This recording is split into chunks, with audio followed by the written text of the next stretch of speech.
Throughout the years of Dragon Ball, we have seen our hero Goku go from strength to strength, from transformation to transformation.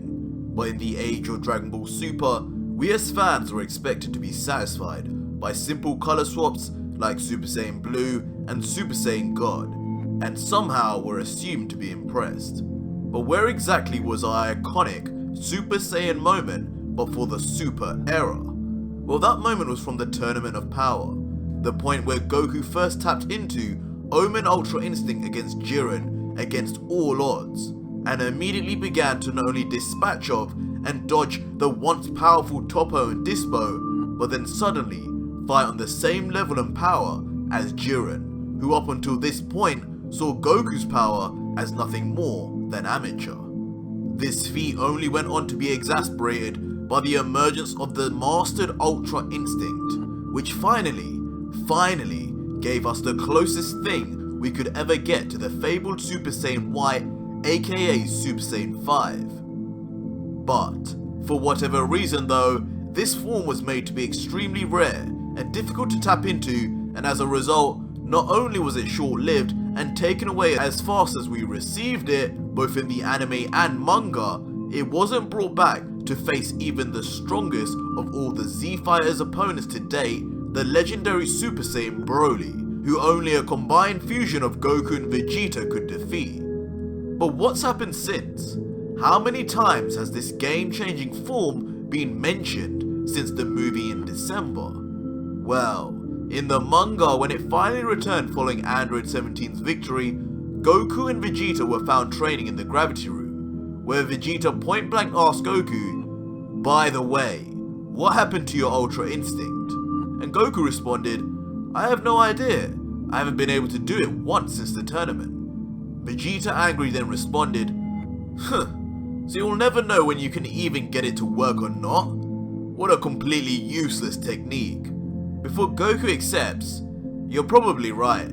I guess there's no shortcuts through training. Just gotta keep grinding." And from this, we were led to believe that Ultra Instinct was more or less gonna be written out of the majority of the story, just as Evolution Blue seemingly has been. And you'd be right to assume that, given that throughout the entirety of the new Moro saga, despite the huge adversity that they've been faced with, from having their ki absorbed to even struggling with minor henchmen as a result, Ultra Instinct has not been activated, not even in the Omen form, much less in the Mastered form. That is, until now. And that is where this story begins. In the latest chapter of Dragon Ball Super, after Vegeta flew off in a rage to planet Yardrat, ashamed of the way they non-stop have to rely on the power of God transformations, Goku, Miris and Jacko all get back onto the Galactic Patrol ship, where Goku explains to Miris why Vegeta left. To train, you say? Our normal tactics didn't work against Moro at all, and I'm thinking that hit Vegeta pretty hard. He must have a new idea in the works. Following this, Miris and Goku then began discussing just how powerful Moro had now become. Damn it. Even if we could confront Moro now, our odds of victory are virtually zero. Goku in a puzzled face questions, "Even if you were fighting seriously? Huh? Mind if I run a little test? Of what exactly?" They begin to square up and look intensely at each other before Goku's right hand twitches. Immediately, almost by instinct, Miris looks down before Goku launches his attack. It is, however, easily dodged without a shift in Miris' expression.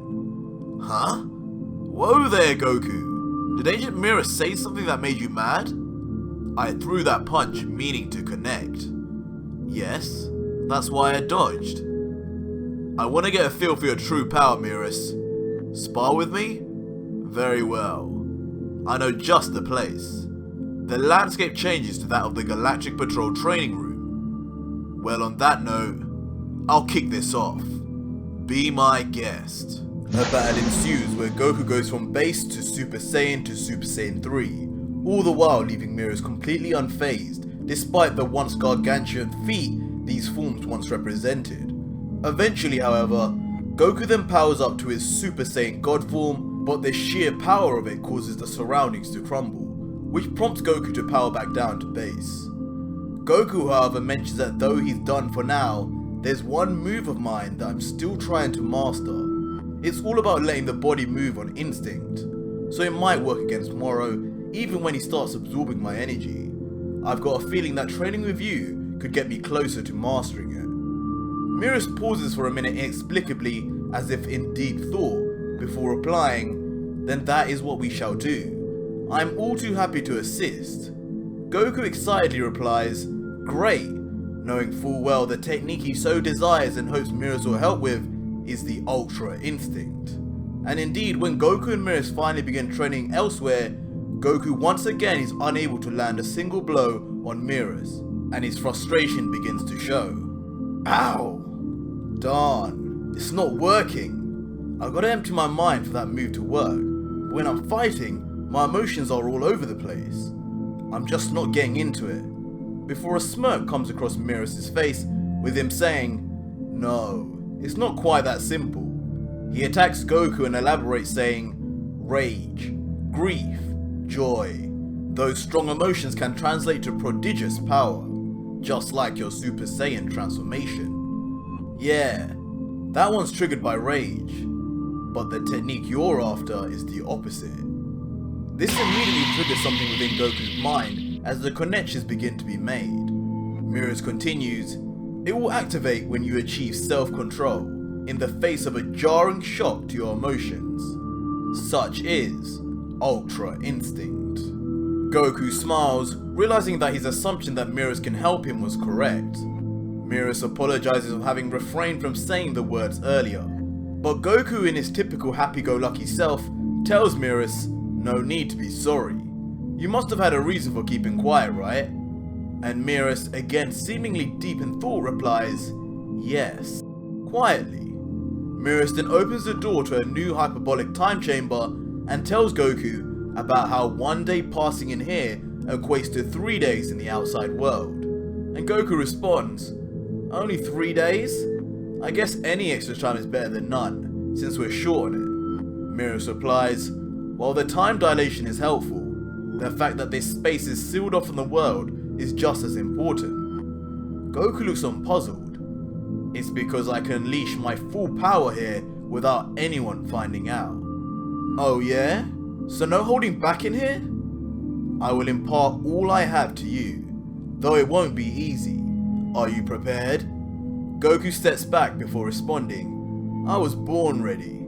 Now, this whole sequence of events and dialogue may seem innocent at first, but when we look at what Mirrors is saying deeply, we come to the conclusion that not only is Mirrors a master of Ultra Instinct in his own right, having given information on its difficulty as well as how to achieve it on an even more detailed level than Whis himself, but also, crucially, we find out that Mirrors himself has been trained by an angel or god of destruction without a doubt. How do we know this?